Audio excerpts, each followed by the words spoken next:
We suspect the other side of the aisle has their own ideas for the 60-day session. Representative Tom Foley is a Republican from Farmington, and he's the House Minority Floor Leader. He's on the line. What's your plan for the session? Well, we really have one major goal this year from the minority of the House, and that is all centered around the budget and making sure that we don't have tax increases in difficult times like these. And the situation that we're in here in New Mexico is quite interesting. As you know, most of our revenues, or a third of our revenues, come from oil and gas. And with the tremendous drop in prices that's occurred over the last few months, New Mexico's budget's really hurting. And one of the issues that we see in this process of trying to work out shortages in this year's budget and the projected shortages for next year are some really short-term fixes where we're using capital outlay dollars that are unspent and dipping into reserves and that sort of thing, where in actuality our expenditure growth over the last 3 years has been about 20%, where our revenues have only increased 4 or 5%. And the difficulty there is that we are structurally spending more than we're really capable of supporting into the future. And so I think we're going to have to make some basic cuts of somewhere in the 15% range of state government back to a baseline that we can sustain. Energy prices will forever be variable like we have now. We need to be more prepared for situations like this. Now, you know better than most. You live in the heart of the oil and gas industry in Farmington. What's that doing to employment in the area? Well, we've certainly seen some layoffs. Obviously, when the prices are this low, we have a real problem in that it's not cost effective to go out and drill a well.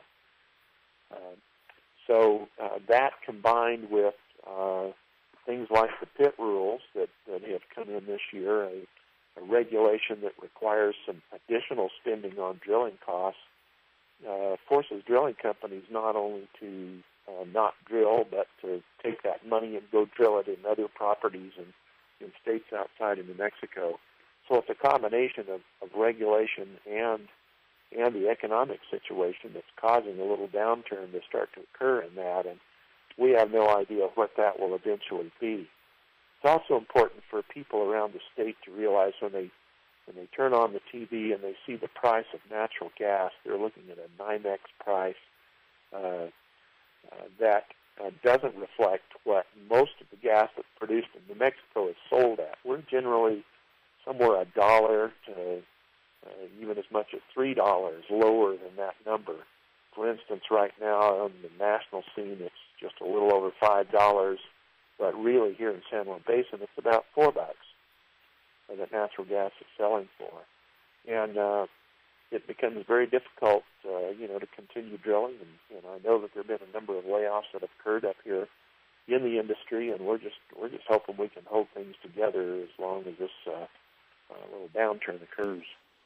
So on the legislative side, you've already filed a bill to help rural doctors get a tax credit. Is that right? Right. Yeah, that's a project, a bill that I'm carrying on behalf of San Juan Regional Medical Center. And, of course, health care is another one of the big issues in this. There are going to be a lot of bills that we're going to be looking at in the health care arena. And most of those cost some money. This particular bill is one that just, actually exacerbates our fiscal problem a little bit. But it's important that we have doctors in the area. We can't do anything with health care without improving and increasing the number of providers that we have in our system. And it's a real problem in the rural areas of New Mexico. Now, your bill would encourage doctors to come to rural areas. It would give them, a $5,000 tax credit if they meet certain criteria? That's correct. And right now there's a huge shortage of doctors? Definitely is.